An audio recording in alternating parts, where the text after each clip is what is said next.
Que les animo a que tomemos notas también de lo que estamos aprendiendo. Hoy vamos a ver 2 versículos, pero es importante tomar notas ahí. Am, la reunión pasada, mis hermanos, vimos acerca de los versículos 19 y 22 del capítulo 3. Pablo contestó la pregunta del versículo 19, ¿no? Esta pregunta, entonces, ¿para qué sirve la ley, no? Surgió de, pues, de él haber explicado, ¿no? Que siempre el camino de la salvación ha sido por fe, eso ya lo vimos, ¿no? Como siempre ha sido por fe. Él ya desarrolló en los versículos anteriores este argumento, ¿no? Basado en la historia de Abraham y cómo él había sido justificado por la fe. ¿Se acuerdan? 645 años antes a que llegase la ley, ¿no? Es muy importante. Entonces, tras escuchar esos argumentos de Pablo, de que la salvación es solo por fe, es que ellos hacen esta pregunta. Entonces, ¿para qué sirve la ley? Ahí en el versículo 19, ¿no? Y es ahí donde él explica, ¿no? 4 puntos que mencionamos. Número 1, fue añadida a causa de las transgresiones, ¿se acuerdan? Para mostrarle al hombre sus pecados, ¿no? Número 2, tenía un tiempo específico que la ley debía cumplir, ¿no? Dicho de otra forma, el propósito de la ley era temporal, ¿ok? Hasta que llegara Cristo. Número 3, la ley tiene el propósito de resaltar la promesa de la salvación por fe dada por Dios, ¿se acuerdan? ¿Ok? Y número 4, vimos que la ley nos lleva a reconocer nuestra necesidad de Cristo, ¿no? Entonces es asombrosa cada vez que tú pues profundizas en la exposición de Pablo y cada intención, ¿no? Por la que él da argumentos, ¿no? La intencionalidad que tiene. Básicamente lo que hace la ley, mis amados, es poner de manifiesto que somos transgresores, ¿sí? Que somos pecadores, que vamos en contra de todas las normativas que Dios ha establecido. Cuando vemos la ley, nosotros notamos que Dios claramente quería mostrarnos la necesidad urgente que debemos de tener tú y yo solamente de descansar en Jesucristo. Solamente descansar en Cristo. Amén. ¿Estamos aquí? Sí. Entonces Pablo lo que hará en los siguientes versículos es que él nos mostrará un contraste entre una vida con Cristo y una vida sin Cristo, el antes y el después, ¿no? De Cristo. De hecho, si tú volteas en todo el recorrido de la historia, ¿cómo se marca la historia? Antes de Cristo y después de Cristo, ¿no? Bueno, también en la vida de los hombres hay esa separación. Hay un antes, ¿estamos de acuerdo? Y un después de Cristo, ¿sí? Lamentablemente hay personas que prefieren quedarse en el antes de Cristo, ¿sí? Y una manifestación de esto es que continúan viviendo bajo las normas de esa ley que los oprime, ¿sí? Hablamos de esa ley tanto dada en el monte Sinaí, allá a Moisés, como la misma ley escrita en los corazones de los hombres, es decir, en la conciencia, ¿ok? Esa conciencia acusa a los hombres y acusa sus razonamientos, ¿sí? Les muestra a los hombres la culpabilidad de sus actos, ¿sí? Pero también están las personas que por la gracia de Dios queda evidente un después de Cristo, es decir, aquellos que por la gracia podemos andar en las obras que Dios preparó de antemano para que anduviésemos en ellas. ¿Cuántos de ellos hay aquí? Amén, ¿no? Por la gracia de Dios. Eso es lo que veremos hoy. De hecho, veremos esta primer parte, ¿sí? Lo que se podría decir como el antes de Cristo, ¿no? Las personas antes de Cristo, ¿sí? Y el siguiente miércoles podremos ver la otra sección, ¿sí? Dios nos ayude a que por medio de la exposición de la palabra, bueno, podamos ver, apreciar y valorar de una manera mayor la gracia que nos fue dada. Vamos a ir a Gálatas, donde quedamos, capítulo 3, versículo 23. Okay, vamos a ver 23 y 24 nada más, pero voy a leer hasta el 29 para poder tener un poco más de referencia y también que el siguiente miércoles no sea, o me sea más fácil, no sea a todos más fácil. ¿Okay? Versículo 23 dice la palabra de Dios: pero antes que viniese la fe, estábamos, ¿cómo dice? Confinados bajo la ley. ¿Cómo dice más? Encerrados para aquella fe que iba a ser revelada. De manera que la ley ha sido nuestro ayo para llevarnos a Cristo, a fin de que fuésemos justificados por la fe.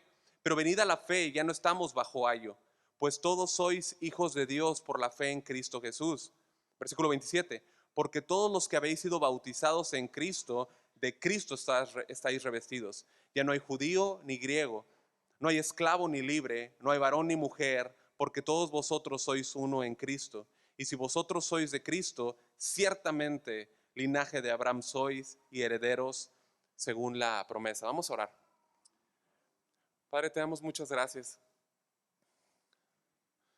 Señor, si hay alguien aquí que conoce la debilidad de cada uno de nosotros, eres tú, Señor. Eres tú y tú sabes, Señor, que no podemos hacer nada sin ti. Padre, yo no puedo hacer nada sin ti. Dios, nada pasará, Señor, en los corazones, Señor, si tú no nos muestras, Señor, que es la belleza de la gracia que hemos recibido. Pero tampoco, Señor, aquel que vive sin ti no puede, Señor, venir. Aquel que está sin ti no puede ver la gracia, Señor, si no es por tu poder. Rogamos tu obra en este lugar. Rogamos, Señor, que sea tu palabra, Señor, hablándonos y que tú hables a los corazones, Señor, que podamos ver la gracia tan maravillosa que nos ha sido dada en Cristo Jesús, por la fe, librándonos de la cárcel en la que vivíamos. Gracias, Señor, te bendecimos y damos toda la honra a ti esta noche en Cristo Jesús. Su iglesia dice, amén.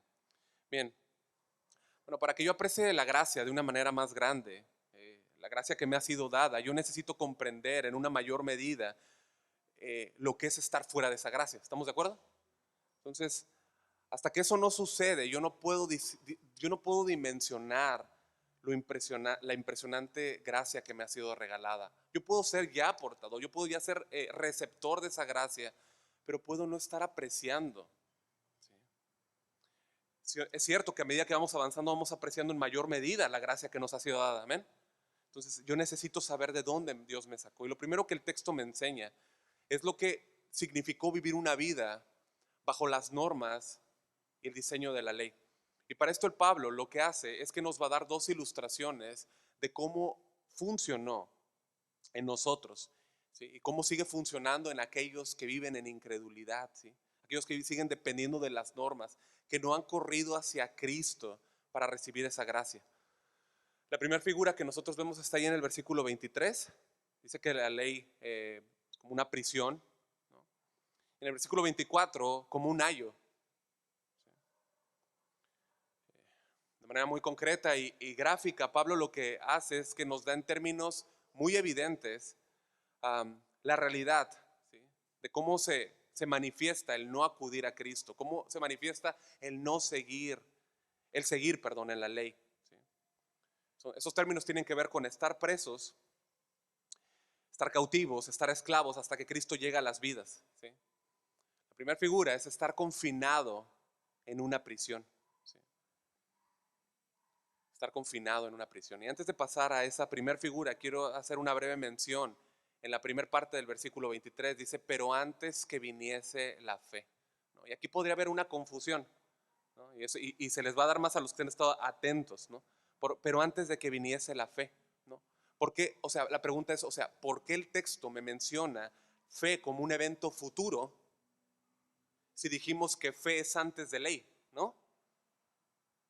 Pero antes de que viniese la fe, ¿no? O sea, puedes ver el posible punto de confusión, está ahí marcado, ¿no? Pero la verdad es que no lo hay. La fe, como hemos visto, ha sido siempre primero, ¿sí? Todo el Antiguo Testamento, ¿sí? La fe fue primero, pero la fe tuvo una meta, tuvo un enfoque, un foco, ¿sí? Aquella promesa de la fe dada a Abraham tenía una culminación. Pregunta, ¿quién era la culminación? Cristo Jesús, ¿sí?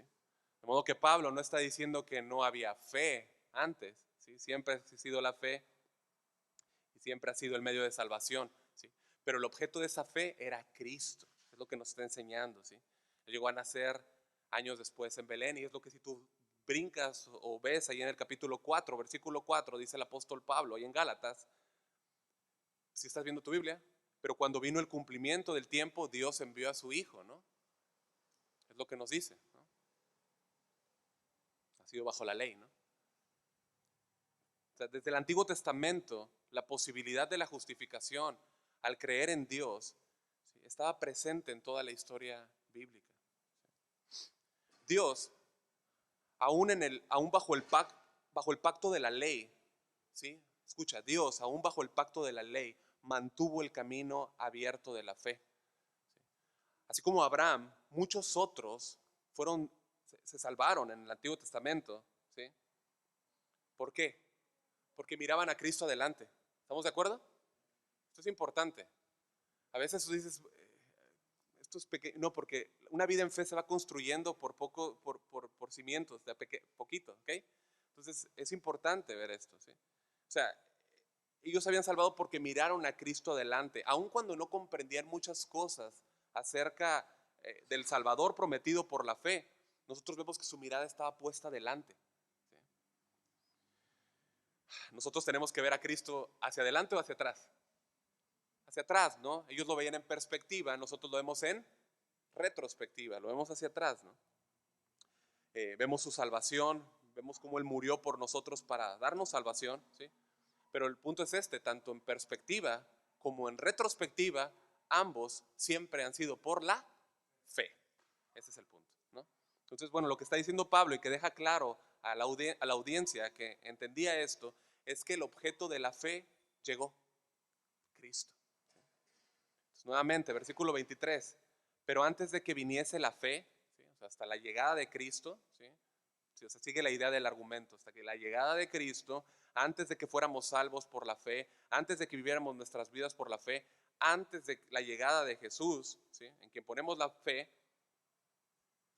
Pablo nos da términos, ¿sí?, que hablan de la función de la ley. Dice, antes de eso estábamos. ¿Cómo? Puedes marcar eso en tu Biblia. Como dice, estábamos confinados, ¿no? Esto puede circular, ¿cómo se dice? Encerrar, ¿no?, palabras o marcarlas. Son palabras importantes en el versículo. Estábamos confinados bajo la ley, ¿sí? Y mira esta segunda palabra y también la puedes marcar, encerrados, ¿no? Ahora, yo no sé si ustedes vieron, pero Pablo se incluye aquí, ¿no? O sea, aquí ya usa la primera persona del plural, nosotros, ¿sí? Él dice, estábamos, no dice están, estábamos. ¿Cómo? Confinados y encerrados, ¿sí? Y esto tiene un punto importante, ¿sí? ¿Por qué? Es importante porque él está explicando que esta realidad es para todas y cada una de las personas que jamás han pisado la tierra durante toda la línea de la historia, ¿sí? Todas las personas están confinadas y encerradas, ¿sí? ¿Hasta cuándo? Hasta que vino Cristo, antes de venir Cristo, ¿sí? O sea, las personas antes de poder gozar de la libertad que Dios provee, que la gracia provee, están confinados. La Nueva Versión Internacional dice que la ley nos tenía presos, que la ley nos tenía presos. Esto es importante. Imagina la cárcel de máxima seguridad, de la que tú te puedes imaginar, ¿no? Esa cárcel es fácil de escapar comparado a esta cárcel, ¿sí?, de la ley, ¿sí? Esta palabra confinado que usa aquí el apóstol Pablo, para los que anotan, se traduce como vigilar, como custodiar, como proteger, como tener preso o encerrado, ¿sí?, como un prisionero, ¿sí? Apunta a la idea de retener con firmeza sin posibilidad de escapatoria, ¿sí? También se traduce como con un ojo de protección, ¿no?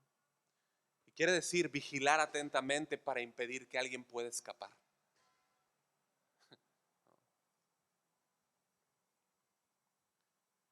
Si un guardia te está vigilando, es difícil escapar de él. Pero si el elemento o el agente que Dios ha utilizado para encerrar a la persona es la ley, ¿quién podría escapar de ella? ¿Me entienden? ¿Sí me entienden? ¿O no me voy a entender? Es que si te pones a meditar, que es algo que la cultura no hace hoy, ¿no? Meditar en que estábamos encerrados, es impresionante, es impresionante, ¿no? En Hechos 9, 23 y 24, nosotros pueden ir si gustan. De hecho, sí, pues, acompáñenme, por favor, nada más para que puedan ver.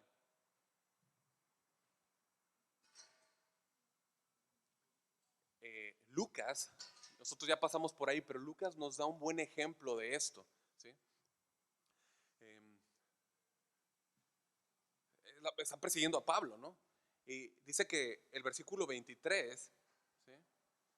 Dice, pasados muchos días, los judíos resolvieron en consejo matarle, pero sus acechanzas llegaron a conocimiento de Saulo, no Pablo, Saulo, ¿sí?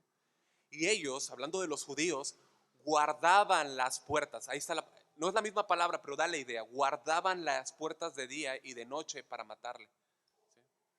Nosotros ya pasamos por el estudio de Hechos y si ustedes recuerdan, la gente estaba custodiando las puertas de la ciudad para que Pablo no saliese, ¿sí? Porque querían atraparlo y querían matarlo, ¿sí? Y de hecho, cuando tú lees el texto completo, si quieres ahí verlo, ¿no? Ustedes pueden ver que la única, esto es importante, la única manera, ¿sí?, que Dios proveyó para que Pablo saliese de allí, ¿sí?, fue que los discípulos lo metieran en una canasta y por una soga lo bajasen o lo descolgasen por la ventana de un muro, ¿no? O sea, hermanos, fue solo la soberanía de Dios que se mostró ahí para que Pablo saliese. Porque estaba determinado por lo que ya estaba ideado que no saliese. ¿Estamos de acuerdo? Y fue la soberanía de Dios sacándole.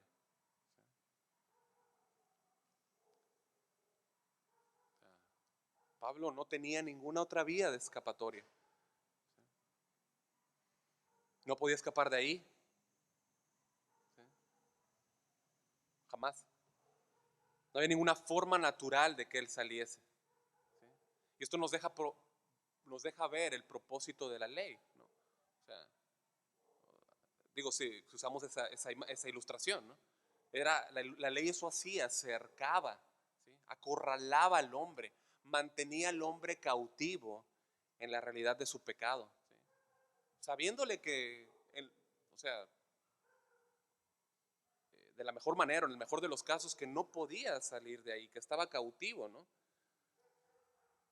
A menos de qué, de que reciba la ayuda soberana de Dios. ¿Estamos de acuerdo? Sobrenatural de Dios. Es impresionante. De manera que esta ha sido la función permanente de la ley, ¿sí? Es la idea que en el contexto nos da el capítulo. De hecho, mira el versículo 22, tantito atrás. Ya lo pasamos, ¿no? Pero dice, más la escritura, ¿no? Aquí se refiere a la ley, ¿no?, en el Antiguo Testamento. Dice, lo encerró todo bajo pecado para que la promesa que es por la fe en Jesucristo fuese dada a los creyentes. ¿Sí? O sea, lo que nos dice aquí es que la ley encerró a todo ser humano bajo pecado, lo sujetó, lo dejó cautivo. Todo el mundo es prisionero de su pecado. Pablo, allá en Romanos 6, habla más extensamente de eso, ¿sí? Como todo el mundo es esclavo de su pecado, está atado por la culpa, por el temor, por la miseria, ¿sí? Vive para sus propios deleites, vive para sus concupiscencias y ese mismo pecado lo deja vacío, sin provecho. O sea, la ley vino a mostrarle al hombre que al estar en esa condición necesitaba ayuda. No había nada, absolutamente nada que pudiesen hacer, porque además eran responsables. El hombre es responsable, ¿estamos de acuerdo? Somos responsables, ¿sí? Y el Antiguo Testamento revela esto de manera evidente, ¿no? O sea, por medio de la ley escrita, ¿estamos de acuerdo? Ya pasamos por ahí, no tengo que volver a tocar, ¿no? Pero también Romanos, para los que anotan, no, no lo leo ahorita, ¿no? Pero Romanos 2:14 y 15 nos explica que la ley escrita en los corazones también, ¿no? Es decir, está hablando de la conciencia que acusa a las personas. ¿Qué hace la conciencia? Acusa a las personas, les enseña que están mal, ¿sí? Las personas por esa conciencia saben que hay alguien a quien tienen que darle cuentas. Es la conciencia en el hombre, ¿sí? Esa conciencia es la habilidad dada por Dios a los hombres en esa unión material del cuerpo con lo inmaterial, el alma. Es esa habilidad dada por Dios que le muestra su pecado, ¿sí? Dios proveyó eso antes de que la ley llegase. Dios proveyó la conciencia, no eso, la conciencia, ¿sí? Y esa conciencia nos muestra nuestro pecado, ¿sí? Un ejemplo rápido de eso nosotros lo tenemos ¿quién mató a Caín? A Caín, ¿no? Si no te cae, ¿no? Pero Caín, ¿no? ¿Se acuerdan por qué fue que Dios juzgó a Caín? O más bien, ¿de qué pecado lo acusó?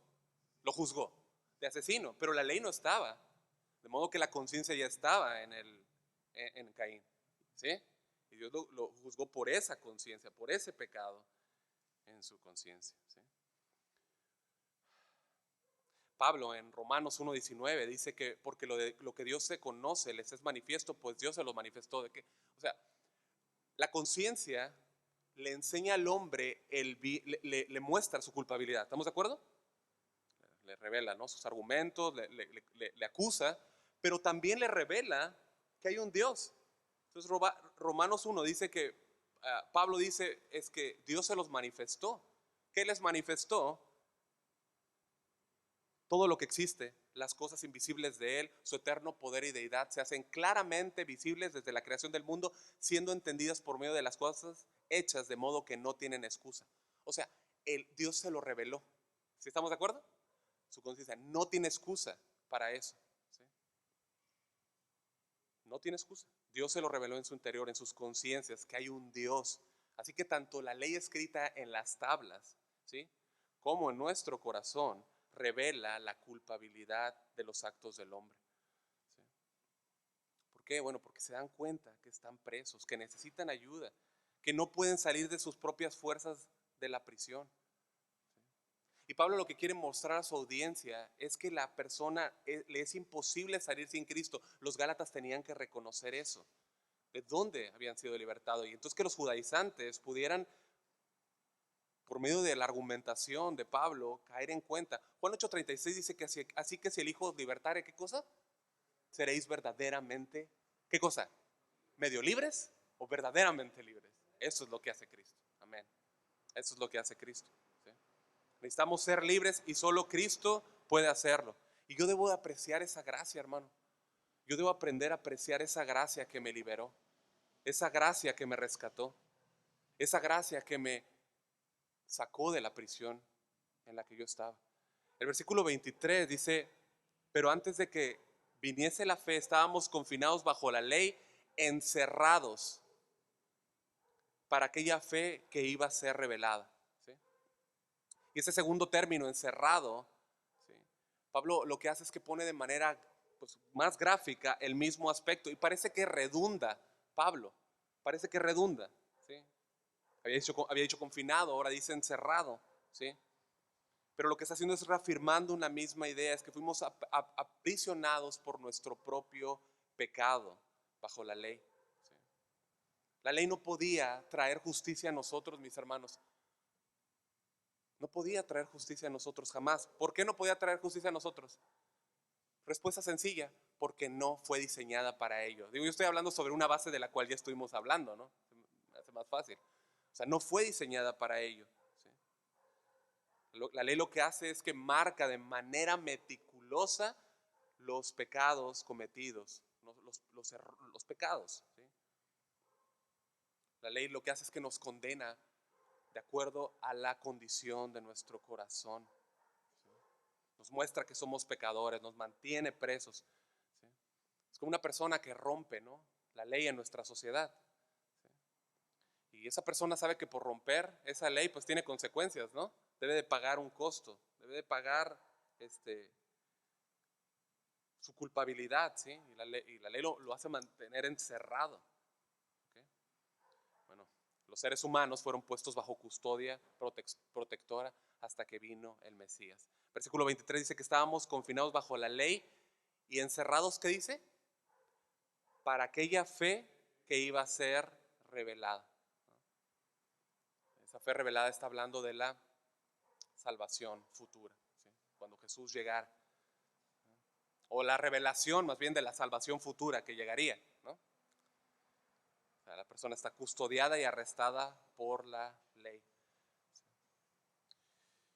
Y una segunda ilustración, vamos a ir temprano, creo, que Pablo utiliza, ¿sí?, para mostrarnos cuál era el propósito de la ley. Ya habló acerca del confinamiento, ¿no?, de estar confinados, de estar encerrados, pero esta segunda ilustración que Pablo utiliza para dar el propósito de la ley, cuál era su fin, y escuche, la condición en la cual algunos, ¿sí?, siguen bajo ese sistema, ¿no?, o muchos más bien, ¿no? Espero que no haya nadie aquí, pero si es así, es por eso, ¿no? Está confinado bajo un tutor. Es la segunda figura que Pablo utiliza. Habló de estar confinados, estar encerrados en una cárcel, ahora habla de estar confinados bajo un tutor. Versículo 24. De manera que la ley, dice el apóstol, ha sido nuestro ayo para llevarnos a Cristo a fin de que fuésemos justificados por la fe. En griego, esta palabra, la voy a mencionar nada más porque por lo que implica, ¿no? Obviamente, ¿no? Pero para que se pueda entender un poco de dónde proviene, ¿sí? Es paidagogos. ¿A cuánto le suena? ¿A qué suena? ¿Al nombre de un perro que le pusiste? ¿No? No, a pedagogo, ¿no?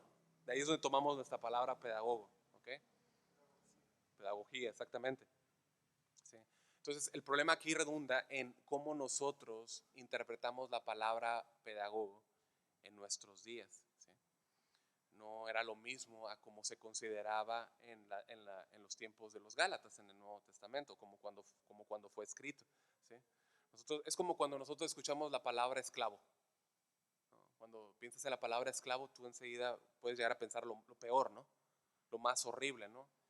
Y esto es un tema, ¿no? Es algo que el Nuevo Testamento no aprueba, ¿estamos de acuerdo? Pero como que lo toleró, ¿ok? A medida, pero no es el punto, ¿sí? Cuando nosotros escuchamos esclavitud pensamos en lo peor, pero no era así en el tiempo del Nuevo Testamento. En muchas ocasiones el Nuevo Testamento tomar a alguien como esclavo en verdad era un acto de misericordia y de ayuda, ¿sí? Porque mucha gente no tenía la forma de mantenerse, no tenía recursos. Entonces, si yo tomaba a alguien como esclavo, le ayudaba, le proveía, ¿sí? De otra manera, esa persona estaba desesperanzada, ¿sí? Entonces, de esa manera yo le podía proveer sustento, le podía proveer abrigo y hasta incluso herencia, ¿no? Entonces, así es bueno tener un poco más de contexto, ¿no? Entonces, de las palabras en la escritura. Esto pasa entonces cuando escuchamos la palabra pedagogo, ¿no? Podríamos imaginar de inmediato un maestro, ¿no? O un profesor, y lo incluye, ¿sí? Pero hay diferentes explicaciones, ¿no? Podemos agregar más. Un comentario bíblico dice lo siguiente: el custodio, hablando del ayo, ¿no?, o el tutor, el custodio, ¿sí?, no era un maestro, sino un esclavo cuya tarea especial era cuidar a un niño. Ejercía una supervisión general sobre las actividades del niño y era su responsabilidad llevarlo al maestro que le daría la instrucción adecuada a su puesto. Entonces vamos a contextualizar un poco, ¿no? Un ayo, ¿sí?, o un tutor era un esclavo, ¿sí? Era un esclavo. Era un esclavo que contrataban los padres, ¿sí? Y en muchos de los casos estos esclavos tenían conocimientos en ciencias, muchos eran médicos, ¿sí? Tenían conocimiento amplio en diferentes materias, ¿sí? Bueno, a estos tutores se les daba la custodia del niño de más o menos 6, 7 años hasta que llegaba a la mayoría de edad, ¿sí? Ellos tenían la obligación de cuidarlos, de guiarlos en el momento que los padres estaban ausentes. Pero escucha, a este esclavo se le daba la responsabilidad de disciplinar severamente a esos niños, ¿sí? E incluso darles la vara o el látigo, ¿no? Darle la vara por cuando ese muchacho era rebelde o no aprendía una lección, ¿no? Ellos les enseñaban con firmeza, con rigidez a aprender, ¿no? Y como dijimos, pues habían diferentes cuestiones generales, ¿no? Que les enseñaban, ¿no? Diferentes cosas en su conocimiento, pero también les enseñaban cuestiones de ética y moralidad. Y eso es importante, ¿no? Y si hacían algo mal, ¡zas!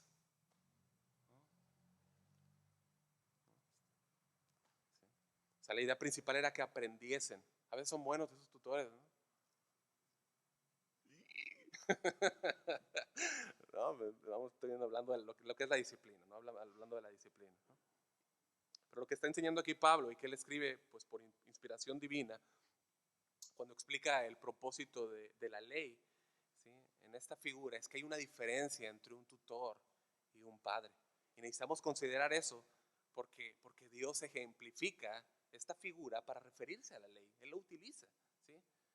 La ley como un tutor con firmeza, con disciplina, ¿sí? Que trataba de ¿qué? De enseñar al hombre para que el hombre aprendiese. Vamos a ver un par de versículos que nos ayudan a poder ampliar un poco más este concepto. Acompáñenme por favor a 1 Corintios 4:15.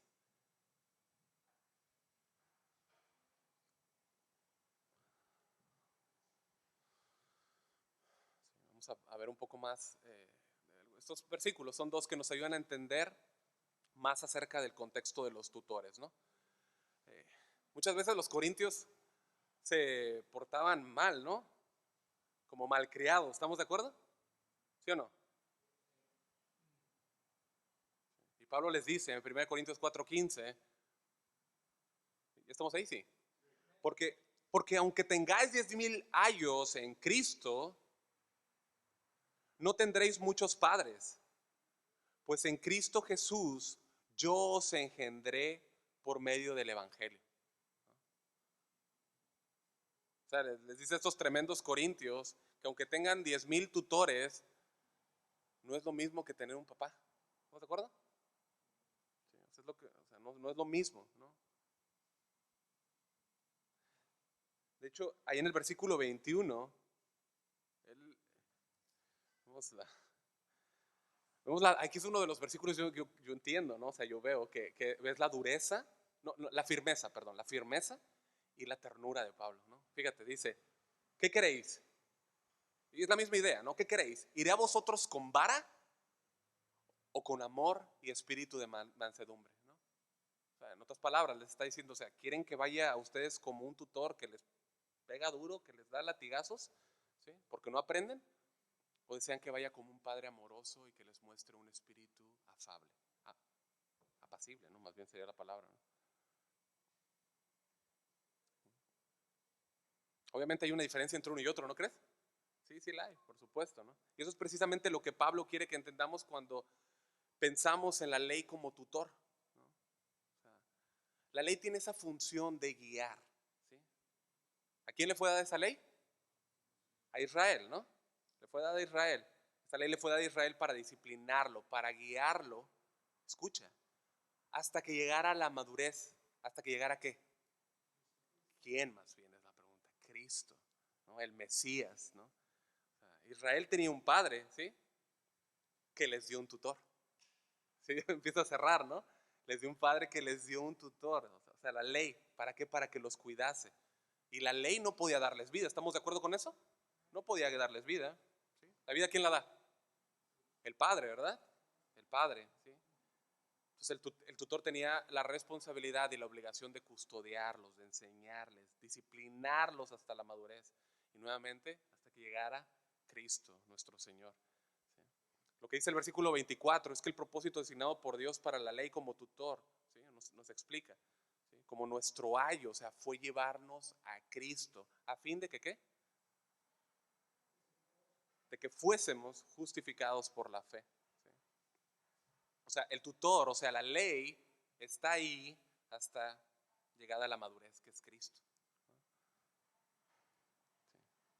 ¿Sí?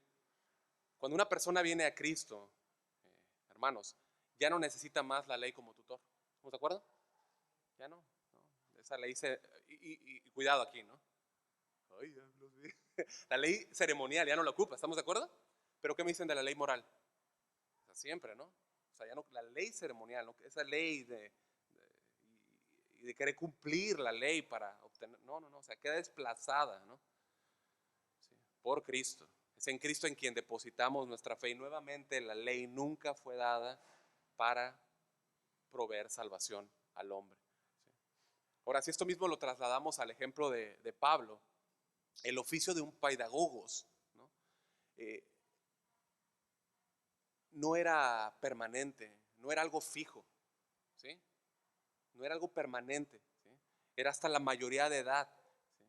Y fíjense ustedes que cuando un joven era separado de esa supervisión de ese paidagogos, ¿sí? Era un tiempo de alegría para él, ¿no? Era un tiempo de alegría para él. El trabajo del tutor era solamente cuidarlo hasta que llegaba a la vida adulta. Y en ese momento la relación cambiaba. Podían seguir en amistad, ¿estamos de acuerdo? Podían seguir en una relación, pero la relación ya se había visto modificada, ¿sí? Ya no había ese control, esa autoridad del, del tutor sobre el menor. Ya no, ya cambió, ¿ok? El niño ha crecido, no desecha la disciplina, ¿o sí? No desecha la disciplina, ¿estamos de acuerdo? No desecha las lecciones que aprendió del ayo, ¿sí? No lo hace, por supuesto que no, ¿sí? Pero como decíamos, ya no vive bajo el control del ayo. Y así debe ser nuestra relación con la ley de Dios, ¿sí? Debemos aprender, debemos recordar, y de hecho debemos de amar la ley de Dios, ¿estamos de acuerdo? Como el salmista, oh, cuánto amo yo tu ley. No me podía quitar ese canto, ¿no? Tu palabra es más dulce que la miel, dice, ¿no? Mi lumbrero. ¿No? No lo podía quitar, pero podemos amar, podemos recordar, ¿no? Y la ley, pero ya no vivimos bajo la ley. ¿Estamos de acuerdo? Eso es lo que está enseñando. ¿Sí? Versículo 25, pero venida la fe, ya no estamos bajo ahí. Entonces, para este punto, Pablo utilizó las ilustraciones de estar preso en una cárcel encerrados, ¿sí? Como ahora la ilustración de estar en un contexto como este, ¿no? Siendo custodiados por un tutor. Eso es lo que Pablo quería que los Gálatas entendiesen y que Dios quiere que nosotros comprendamos cuando miramos la ley con figuras como estas. Número uno es que necesitábamos de algo que nos mostrara que estábamos presos, que estábamos cautivos, que necesitábamos la libertad, ¿sí? La cual nosotros jamás podíamos obtener en nuestra propia condición, en nuestra fuerza, ¿sí? La ley nos recordaba que estábamos donde estábamos porque lo merecíamos. La ley nos recordaba que éramos responsables ante Dios, ¿sí? La ley cumplió ese propósito perfectamente, ¿sí? Para llevarnos a Cristo. Pero también necesitábamos de alguien que nos enseñase de inmediato, que cuando fallábamos, también de inmediato nos mostrase, cuando fallábamos contra las normas de la verdad, que nos reprendiera, que nos diera un látigo, ¿no? Esa ley lo que hacía es que nos llevaba a Cristo. ¿Estamos de acuerdo? A fin de que, ¿qué dice el versículo? Que fuésemos justificados por la fe, ¿no? Entonces, amados, el propósito de la ley se cumple cuando dejamos de justificarnos, ¿sí? Cuando dejamos de pensar que somos buenos, cuando dejamos de tener esos conceptos de tratar de cumplirla, ¿sí?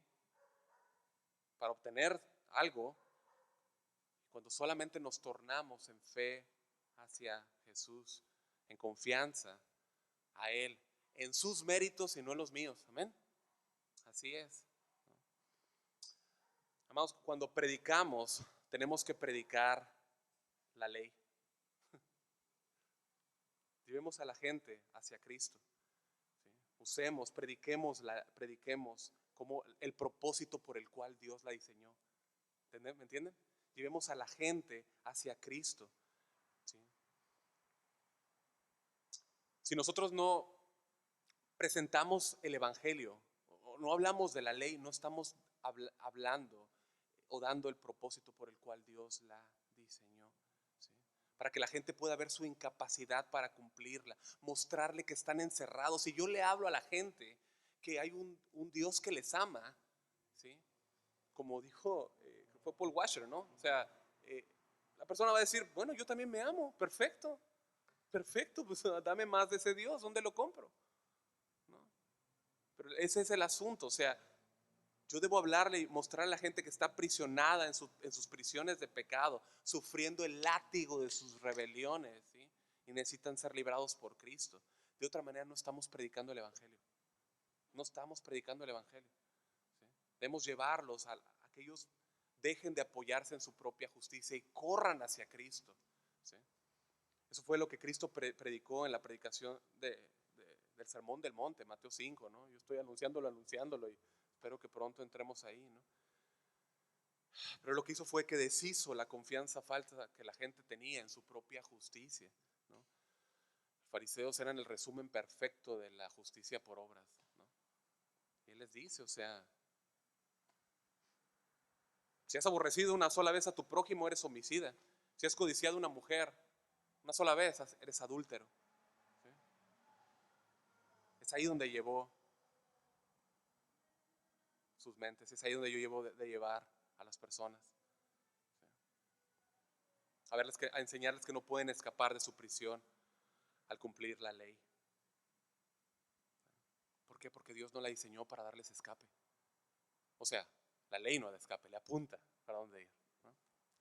John Stott dijo, Satanás quiere que demostremos, escucha, que demostremos que somos santos por la ley que Dios dio para probar que somos pecadores. ¿Lo repito? Satanás quiere que demostremos que somos santos por la ley que Dios dio para probar que somos pecadores. El engaño de Satanás es creer que la persona, lo que está diciendo John Stott es que la persona puede crucificarse o creer que es santo por cumplir la ley cuando Dios no la diseñó para eso, sino para mostrarle su pecado. No, el hombre no puede cambiar su corazón, ¿sí? No puede cambiar su corazón y al no poder cambiar su corazón no puede obedecer la ley, ¿sí? Hermanos, ¿sabes qué obediencia requiere Dios del hombre? ¿Quién puede decir? Perfecta, perfecta. De hecho, Mateo 5:18, ¿no? 5:40 dice, sean perfectos como vuestro Padre es perfecto, ¿no? Él requiere obediencia perfecta. Obedecer 9 mandamientos de los 10, que es solamente como un concentrado, ¿no? de toda la ley, no es obedecer. Si yo obedezco 9 mandamientos, pero peco en uno, no es obedecer la ley. Y Santiago dice, porque el que cumple con toda la ley, pero falla en un solo punto, ya es culpable de haberla quebrantado toda, ¿sí? O sea, toda la ley. Y te das cuenta que no dice las leyes de Dios, sino la ley de Dios como un concepto en unidad, ¿sí? Creo que el otro día hablamos de eso y dimos un ejemplo de que cuando hay un cristal, si yo le pego un cristal y lo despostillo, yo ya quebré toda la unidad, yo ya dañé toda la unidad, ¿sí? No, la ley de Dios representa todo el carácter de Dios. Atentar o violentar un mandamiento es atentar y violentar el nombre de Dios, ¿sí? Yo no voy a apreciar la gracia hasta que yo valore que Cristo la cumplió toda por mí, ¿sí?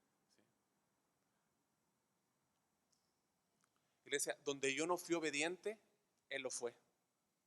Donde yo falté a su ley, Él la cumplió toda. Donde yo debía de haber muerto en la cruz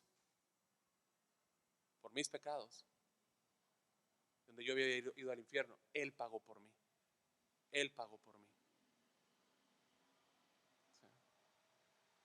Y el regalo de gracia siempre está disponible para los que se humillan, siempre, para aquellos que dejan de depender de sus obras, que se acogen a la misericordia de Dios, ¿sí?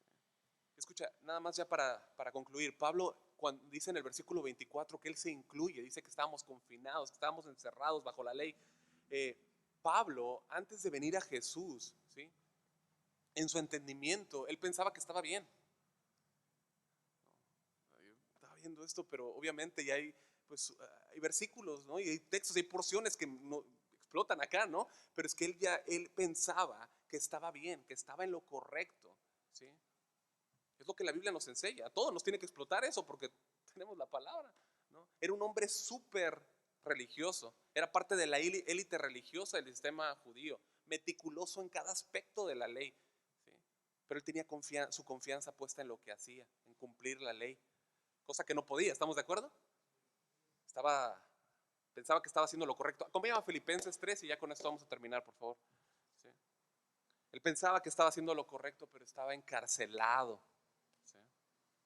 Filipenses 3, leemos del 5 al 9.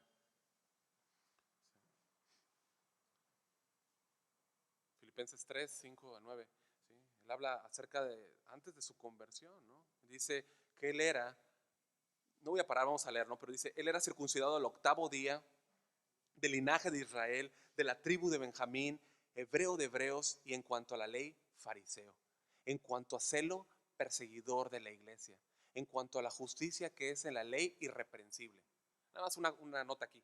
Irreprensible no significa que no pecaba, sino que cuando pecaba, enseguida, ya algunos se acuerdan, ¿no? Entregaba enseguida el sacrificio inmediato para cubrir esa falta. No quitar. Cristo quita el pecado, los sacrificios lo cubrían, ¿no? Entonces por eso es que era irreprensible. Dice versículo 6, en cuanto a celo, perseguidor de la iglesia, en cuanto a la justicia que es en la ley, irreprensible, lo volví a leer. ¿Sí? O sea, esa es la realidad. Ahorita continúo con la otra sección de todo ser humano que vive en su propia justicia, encarcelado en sus propios méritos, que le hacen pensar que es amigo de Dios. ¿No les toca hablar con gente así? Que dicen, no, es que Dios y yo somos amigos. No, sí, bueno, su final de esa persona que piensa que es amigo de Dios y no ha confiado en Cristo será la ejecución eterna de su alma por Dios. Cuando Pablo fue encontrado por Cristo, ¿sí? Le mostró Dios el camino de la salvación gratuita, solo por Jesús, por la fe puesta en Jesús, ¿sí? Y entonces él fue puesto en libertad y dijo, versículo 7, o sea, ese brinco, ¿no? Pero cuantas cosas eran para mí ganancia, las he estimado como pérdida por amor de Cristo. Y ciertamente aún estimo todas las cosas como pérdida por la excelencia del conocimiento de Cristo Jesús, mi Señor, por amor del cual lo he perdido todo y lo tengo por basura para ganar a Cristo. Y versículo 9, y ser hallado en Él, no teniendo mi propia justicia que es por la ley, sino la que es por la fe de Cristo, la justicia que es de Dios por la fe. ¿Sí? Mis amados, tenemos que alabar a nuestro Señor, alabarlo por habernos dado su justicia, una justicia que nosotros no obtuvimos por guardar la ley, sino como Pablo dice, por la fe en Cristo. La fe es el instrumento que recibe, ¿sí? Cristo es el objeto de la fe, pero la fe es esa mano desnuda, no hay ninguna obra, es aquella mano que simplemente recibe, es una mano desnuda que recibe la misericordia. Todo es de Él, por Él y para Él. Y versículo 26 que no vemos ahora, dice que ahora somos hijos de Dios por la fe en Jesús. Hijos de Dios por la fe en Jesús, ¿no? Hermanos, que Dios nos ayude a apreciar por medio de su Espíritu Santo todo lo que hemos recibido en Cristo. Todo lo que hemos recibido en Jesús. Hoy tenemos vida, ¿sí? ¿Sí? Ya no hay un antes de Cristo como empezamos, ¿no? Hay un después de Cristo. Hay un después de Cristo. Pero lo más glorioso de esto es que esa vida después de Cristo se encuentra en Cristo. En Cristo. Y en Cristo estamos seguros. Amén. Vamos a orar. Inclinen su rostro, por favor. Bendito Padre Celestial, te damos muchas gracias. Gracias, Padre. Gracias, Señor, porque tu palabra nos ayuda a valorar en una manera más profunda, más extensa, más amplia, Señor, la salvación que recibimos, Señor. Jamás por nuestras obras, jamás por nuestro desempeño, jamás, Señor, por lo que nosotros hicimos, sino por ti, Señor, que te plació. Gracias, Señor, por tu obra, por tu gracia, Señor. Gracias por todo lo que tú haces y por tu palabra, la cual nos revela que hemos sido liberados de esa cárcel, Señor, y puestos en libertad para ahora servirte y vivir para ti y predicar el Evangelio. El Evangelio es poder tuyo para salvación a todo aquel que cree, judío primeramente, al griego, a todo aquel que cree, Señor. Gracias, Señor, porque en el Evangelio, Señor, ya no hay hombre, mujer, judío, griego, libre, esclavo, mujer, hombre.